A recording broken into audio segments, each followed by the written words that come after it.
Je voudrais qu'on passe à l'autre partie importante de ce livre, qui est assez surprenante. Enfin, si on ne vous connaît pas, c'est surprenant, mais si on vous connaît, on s'imagine pourquoi vous êtes allé là. C'est le monde de la transe et votre rencontre avec Corinne Sambrin, qu'on a reçue ici à plusieurs reprises. Comment s'est fait cette rencontre ? Pourquoi est-ce que vous êtes tombé sur une chamane un jour et que vous l'avez prise au sérieux ?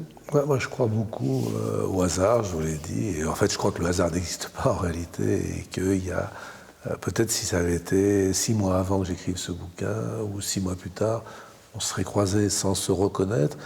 En réalité, c'est dans un congrès où elle intervenait, où j'intervenais. Et comme je lui succédais, je l'ai entendu. J'ai une grande méfiance quand même vis-à-vis des chamans, parce qu'il peut y avoir quand même un certain nombre de gens un peu douteux là-dedans, pour lesquels les préoccupations financières sont au premier plan. Et puis j'ai vu chez Corinne quelqu'un d'une telle qualité, d'un tel rayonnement, qu'il faut vraiment que je fasse sa connaissance. C'est devenu une amie d'ailleurs, parce qu'elle a un truc assez unique, à savoir que c'est une chamane, une vraie, elle rentre en transe sur commande, de manière assez spectaculaire, il faut bien le dire, mais qu'elle a une approche complètement neuroscientifique. C'est-à-dire qu'elle veut savoir comment ça fonctionne, comment ça marche. Elle a protocolisé avec son logiciel la mise en transe. Je suis même très fier parce qu'elle l'a amélioré avec moi, parce que moi je suis un peu le bourrin de la transe. Moi, il m'a fallu 3 séances de 20 minutes au moins pour y arriver. Et elle a rajouté ce qui avait marché chez moi, des cris d'oiseaux, des chants mérandiens. Ce qui fait que c'est des distracteurs en réalité très puissants, parce que moi je suis passionné par les oiseaux, par les chants d'oiseaux, et quand elle a vu que j'y arrivais pas, elle s'est mise à produire un chant d'oiseau. Je connais cet oiseau, je me suis mis à chercher, c'était un grand tétras. Et donc je suis parti, et je suis devenu un grizzly. Mais alors, on a un psychiatre en face de nous qui devient un grizzly, donc oui. Vous allez nous raconter.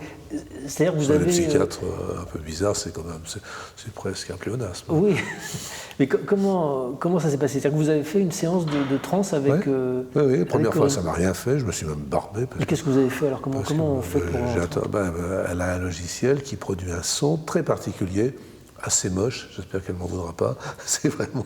Et quand on n'est pas en transe, on se barbe, c'est vraiment casse-pied. Et au bout de 20 minutes, parce que ça dure 20 minutes, j'en avais marre. Puis la deuxième fois, ça ne marchait pas. Et puis, comme elle a vu que j'étais résistant, le plus résistant de toute sa série, c'est 5. Il y a des plus gros bourrins que moi en matière de transe. Mais j'ai des gens de ma famille, en 3 secondes, ils étaient partis. Mais qu'est-ce que fait ce son ? Quel est le regard que vous portez dessus en tant que... C'est pas simple comme question.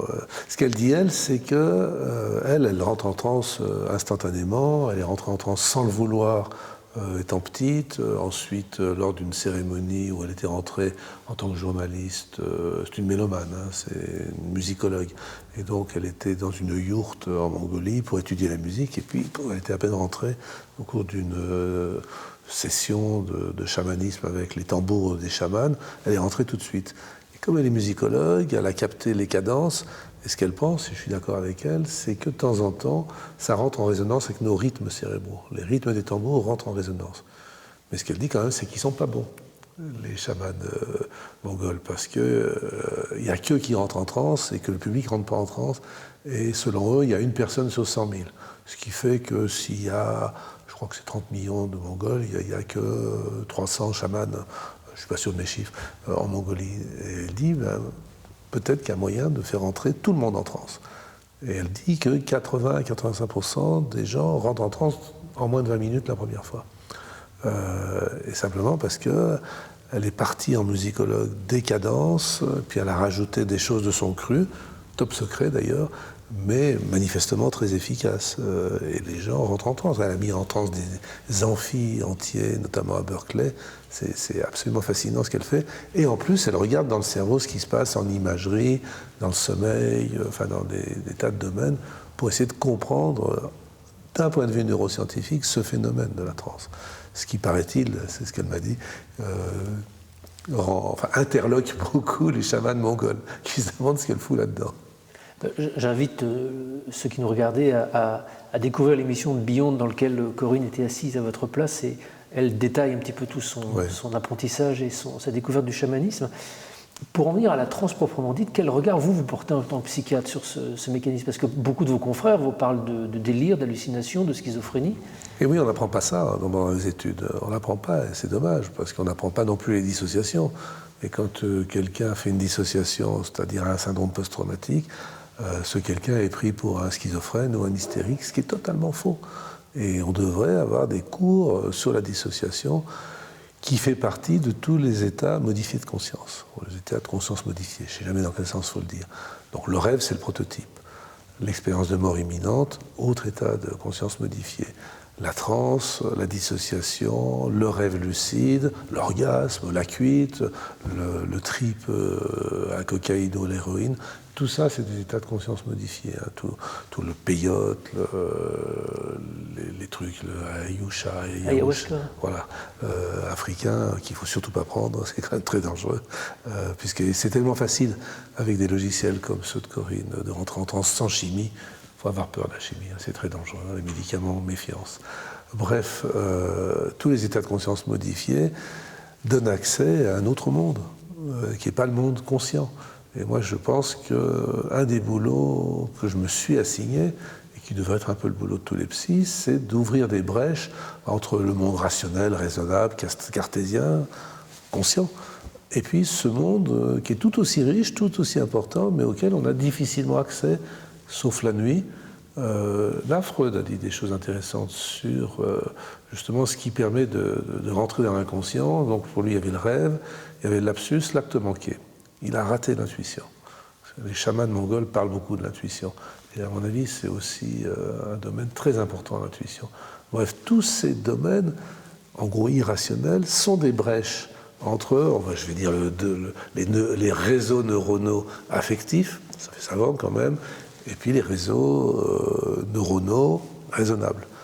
Et donc, quand on arrive à faire communiquer les deux, parce qu'on fait de la méditation, parce qu'on fait de la transe, parce qu'on fait de l'hypnose, eh bien on s'enrichit, parce qu'on réintègre toute cette partie qu'on néglige complètement. Mais c'est quoi cette partie? Là, on est dans une question. Hein. Le chamanisme, la base du chamanisme, c'est la mise en relation avec un monde des esprits, un monde spirituel.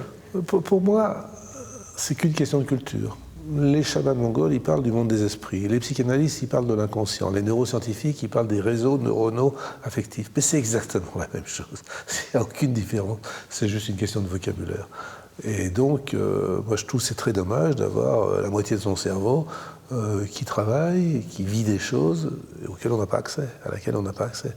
Et donc, moi, ma mission en ce moment, c'est d'arriver justement à faciliter l'accès. Mais tous ceux qui font de la méditation, de l'hypnose, en fait, même s'ils ne le formulent pas comme ça, sont dans ce genre de trip. Et je crois que c'est très important, c'est un enrichissement. Et puis, des gens qui sont purement rationnels sont chiants entre nous. Hein, on n'est quand même pas tous des informaticiens.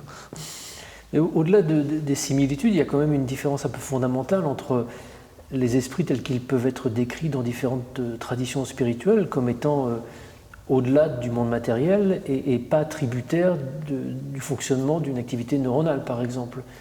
Oui. Ça, c'est une question qui reste complètement ouverte. Certes, est-ce qu'il peut y avoir de la pensée sans cerveau?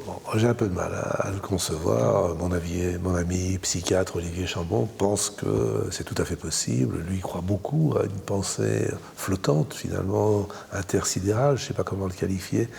Moi, je suis un peu matérialiste, pragmatique, et j'ai tendance à penser que quand il n'y a pas de cerveau, il n'y a pas de pensée.